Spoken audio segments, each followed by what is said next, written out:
Hello friends, स्वागत है आपका हमारे YouTube channel study smart IQ में। और मैं हूं सबा परवीन।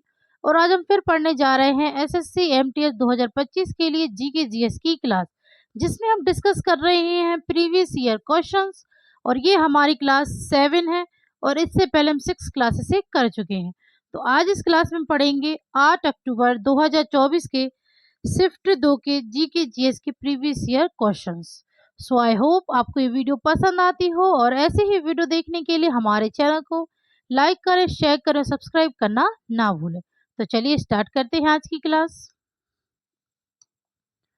फर्स्ट है, वेदों को समस्त ज्ञान का स्रोत मानने वाले और वेदों की ओर लौटो के नारे के लिए कौन जाने जाते हैं? तो वेदों को समस्त ज्ञान का स्रोत मानने वाले और वेदों की ओर लौटो के नारे के लिए कौन जाने जाते हैं? राजा राममोहन रॉय, स्वामी विवेकानंद, केशव चंद्र सेन या स्वामी दयानंद सरस्वती? तो जो वेदों की ओर लौटो के नारे के लिए जाने जाते हैं वो हैं स्वामी दयानंद सरस्वती। राइट आंसर है ऑप्शन डी, स्वामी दयानंद सरस्वती। स्वामी दयानंद सरस्वती, इनका मूल नाम क्या था? तो इनका नाम था मूल शंकर। ठीक है, इनका नाम मूल शंकर था, स्वामी दयानंद सरस्वती का। इसके अलावा स्वामी दयानंद सरस्वती इन्होंने आर्य समाज की स्थापना की थी। ठीक है ना, आर्य समाज की स्थापना की थी। आर्य समाज के संस्थापक थे स्वामी दयानंद सरस्वती, और इन्होंने 1875 में इसकी स्थापना की थी। ठीक है ना, आर्य समाज की। ठीक है, फिर हम बात करें ऑप्शन में राजा राम मोहन रॉय के बारे में। तो राजा राम मोहन रॉय, इन्हें भारतीय पुनर्जागरण का अग्रदूत और आधुनिक भारत का जनक माना जाता है। ठीक है, भारतीय पुनर्जागरण का अग्रदूत और आधुनिक भारत का जनक माना जाता है राजा राम मोहन रॉय को। राजा राम मोहन रॉय इन्होंने 1815 में आत्मीय सभा की स्थापना की। ठीक है ना, 1815 में आत्मीय सभा की स्थापना की इन्होंने। और इसके अलावा इन्होंने 1828 में ब्रह्म समाज की स्थापना की। ठीक है ना, 1828 में ब्रह्म समाज की स्थापना की थी राजा राम मोहन रॉय। राजा राम मोहन रॉय ने कौन सी पत्रिका चलवाई थी? तो इसने चलवाई थी पत्रिका जो थी संवाद कौमुदी और मिरात उल अखबार। ठीक है, यह पत्रिका चलवाई थी राजा राम मोहन रॉय ने। ठीक है, संवाद कौमुदी और मिरात उल अखबार। राजा राम मोहन रॉय को राजा की उपाधि किसने दी थी? तो ये दी थी मुगल सम्राट अकबर द्वितीय ने। ठीक है, मुगल सम्राट अकबर द्वितीय ने इन्हें राजा की उपाधि दी थी राम मोहन रॉय को। ठीक है, फिर हम बात करें स्वामी विवेकानंद की। तो स्वामी विवेकानंद, इनके बचपन का नाम क्या था? तो इनके बचपन का नाम था नरेंद्र नाथ दत्त। ठीक है, नरेंद्र नाथ दत्त नाम था इनका, स्वामी विवेकानंद का। और यह स्वामी विवेकानंद, यह रामकृष्ण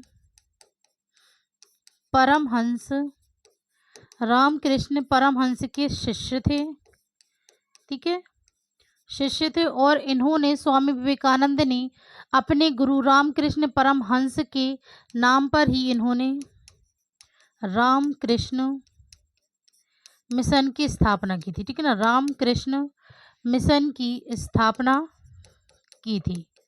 ठीक है, और ये कब की थी इन्होंने? तो ये की थी 1897 में। रामकृष्ण मिशन की स्थापना की थी स्वामी विवेकानंद। ठीक है, फिर बात करें केशव चंद्र सेन।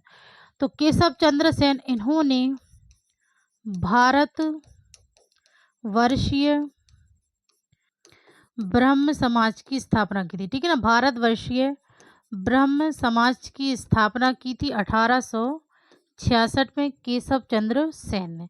ओके, चलिए, तो ये थी डिटेल। तो अब हम आगे करते हैं, नेक्स्ट क्वेश्चन लेते हैं। सो नेक्स्ट क्वेश्चन है, निम्नलिखित में से किस वर्ष भारत में हिंदू विधवा पुनर्विवाह को कानूनी घोषित किया गया था? तो किस वर्ष भारत में हिंदू विधवा पुनर्विवाह को कानूनी घोषित किया गया था? 1893, 1856, 1899, 1872। तो भारत में हिंदू विवाह पुनर्विवाह को कानूनी घोषित किया गया, तो ये किया गया था 1856 में। ठीक है, तो राइट आंसर है ऑप्शन बी, 1856 में विधवा पुनर्विवाह अधिनियम का कानून घोषित किया गया था। ठीक है, तो हिंदू विधवा पुनर्विवाह का अधिनियम किसने तैयार किया था? सॉरी, अधिनियम का मसौदा किसने तैयार किया था? ठीक है ना, इसका मसौदा किसने तैयार किया था? हिंदू विधवा पुनर्विवाह। ठीक है ना, तो इसका मसौदा तैयार किया था लॉर्ड डलहौजी ने। ओके, लॉर्ड डलहौजी ने इसका मसौदा तैयार किया था। और पारित किसने किया था? तो ये किया था लॉर्ड कैनिंग ने। ठीक है, लॉर्ड कैनिंग ने विधवा पुनर्विवाह अधिनियम को पारित किया था। ठीक है, लॉर्ड कैनिंग ने। और इसमें ईश्वर चंद्र विद्यासागर ने भी योगदान दिया था। ईश्वर चंद्र विद्यासागर ने भी योगदान दिया था इसमें। ठीक है ना, ओके, चलिए नेक्स्ट करते हैं। निम्नलिखित में से किस हड़प्पा स्थल पर उत्खनन से महान स्नानागार के अवशेष मिले हैं? तो किस हड़प्पा स्थल पर उत्खनन से महान स्नानागार के अवशेष मिले हैं? कालीबंगा, लोथल, हड़प्पा या मोहनजोदड़ो? तो हड़प्पा स्थल पर उत्खनन से महान स्नानागार के अवशेष मिले हैं, तो ये मिले हैं मोहनजोदड़ो में। ठीक है, राइट आंसर है ऑप्शन डी, मोहनजोदड़ो। इसे मृतकों का टीला भी कहा जाता है। ठीक है ना, मोहनजोदड़ो को मृतकों का टीला कहा जाता है। और इसकी खोज कब और किसने की थी? तो इसकी खोज 1922 में राखलदास बैनर्जी ने की थी। ठीक है ना, इसकी खोज 1922 में राखलदास बैनर्जी ने की थी, मोहनजोदड़ो की खोज। मोहनजोदड़ो की खोज में क्या अवशेष मिले थे? तो यहाँ पे महान स्नानागार, ठीक है, इसके अलावा अन्नानागार, कांस्य की नर्तकी की मूर्ति, ठीक है, और दाढ़ी वाला आदम कट की मूर्ति यहाँ प्राप्त हुई थी। ठीक है, मोहनजोदड़ो में।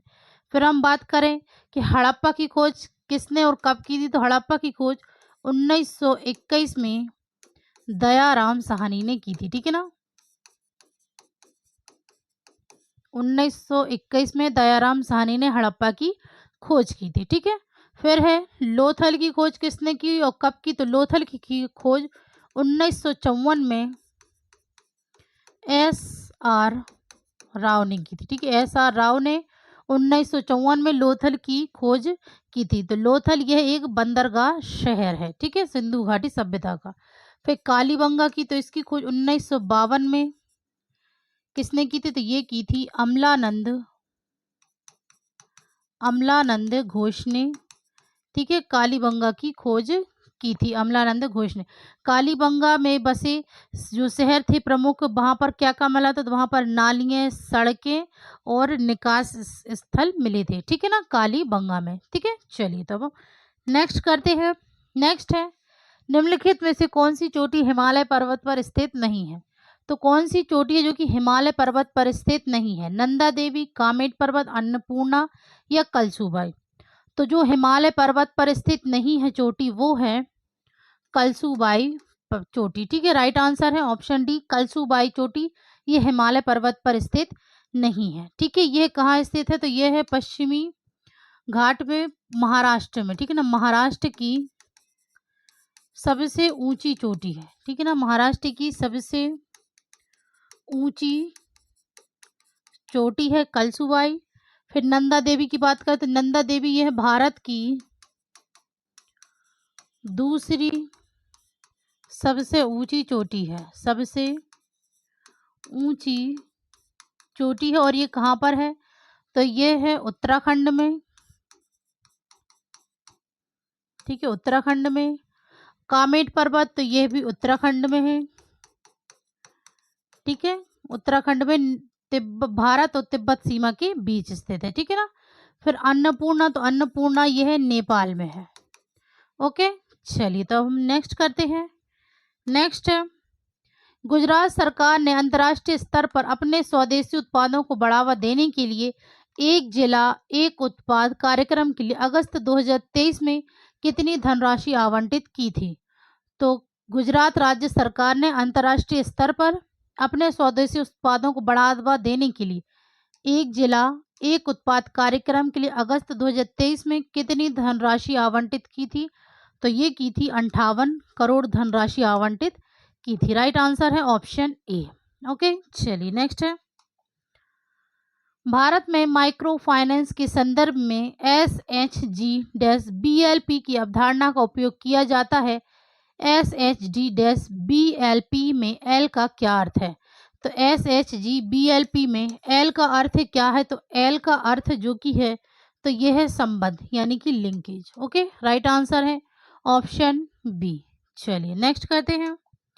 नेक्स्ट है, अन्नपूर्णा देवी निम्नलिखित में से किस संगीत वाद्य यंत्र से संबंधित है? तो अन्नपूर्णा देवी यह किस संगीत वाद्य यंत्र से संबंधित है? मृदंगम, बांसुरी, सारंगी या सुरबहार? तो अन्नपूर्णा देवी जो कि वाद्य यंत्र से संबंधित हैं तो वो है सुरबहार से। ठीक है, राइट आंसर है ऑप्शन डी सुरबहार। नेक्स्ट है, ऋग्वेद डैश का सबसे प्रारंभिक नमूना है? तो ऋग्वेद यह किसका सबसे प्रारंभिक नमूना है? तो यह सबसे प्रारंभिक नमूना है भारतीय यूरोपीय भाषा का। ओके, राइट आंसर है ऑप्शन डी। ओके, चलिए नेक्स्ट है, पुरुषों की कबड्डी कोर्ट की लंबाई कितनी होती है? तो पुरुषों की कबड्डी कोर्ट की लंबाई 13 मीटर होती है। ठीक है, राइट आंसर है ऑप्शन डी। चलिए नेक्स्ट करते हैं। नेक्स्ट है, निम्नलिखित में से कौन सा विकल्प क्षण के आकार का होता है, आनुवंशिक जानकारी रखता है, केवल कोशिका विभाजन के समय दिखाई देता है और केंद्रक में उपस्थित होता है? तो कौन सा विकल्प जो कि क्षण के आकार का होता है, आनुवंशिक जानकारी रखता है, केवल कोशिका विभाजन के समय दिखाई देता है और केंद्रक में उपस्थित होता है? तो इनमें से कौन सा गुणसूत्रों, लाइसोसोम, राइबोसोम या कोशिका द्रव्य? तो कौन सा विकल्प है? तो ये है गुणसूत्रों। राइट आंसर है ऑप्शन ए गुणसूत्रों। ओके, चलिए नेक्स्ट है, प्रेरणा श्रीमाली को कथक नृत्य शैली में उनके योगदान के लिए निम्नलिखित में से किस वर्ष संगीत नाटक अकेडमी पुरस्कार मिला? तो प्रेरणा श्रीमाली को कथक नृत्य शैली में उनके योगदान के लिए किस वर्ष संगीत नाटक अकेडमी पुरस्कार मिला? 2012, 2009, 2003 या 2015 में? तो इन्हें ये पुरस्कार मिला था 2009 में। राइट आंसर है ऑप्शन बी। ओके, चलिए नेक्स्ट है, जब आप गुब्बारे में सिरका और बेकिंग सोडा मिलाते हैं तो कौन सी गैस निकलती है जिससे वह फूल जाता है? तो जब आप गुब्बारे में सिरका और बेकिंग सोडा मिलाते हैं तो जो गैस निकलती है जिससे वह फूल जाता है तो वो गैस है carbon dioxide. Right answer option A. Okay, चलिए नेक्स्ट है, 13 सितंबर 2023 से डीएम के सांसद तिरुचि सिवा को डैश समिति का अध्यक्ष नियुक्त किया गया है? तो 13 सितंबर 2023 से डीएम के सांसद तिरुचि सिवा को किस समिति का अध्यक्ष नियुक्त किया गया है? घर, सूचना प्रौद्योगिकी, परिवहन या उद्योग? तो तिरुचि सिवा को उद्योग समिति का अध्यक्ष नियुक्त किया गया है। ठीक है, तो राइट आंसर है ऑप्शन डी। ओके, चलिए नेक्स्ट करते हैं। नेक्स्ट है, भारतीय संविधान के अनुच्छेद 21 में निम्नलिखित में से कौन सा अधिकार उल्लेखित है? तो भारतीय संविधान के अनुच्छेद 21 में कौन सा अधिकार उल्लेखित है? स्वतंत्रता का अधिकार, शोषण के विरुद्ध अधिकार, समानता का अधिकार या धार्मिक स्वतंत्रता का अधिकार? तो जो संविधान के अनुच्छेद 21 में अधिकार उल्लेखित है वो है स्वतंत्रता का अधिकार। ओके, राइट आंसर है ऑप्शन ए स्वतंत्रता का अधिकार।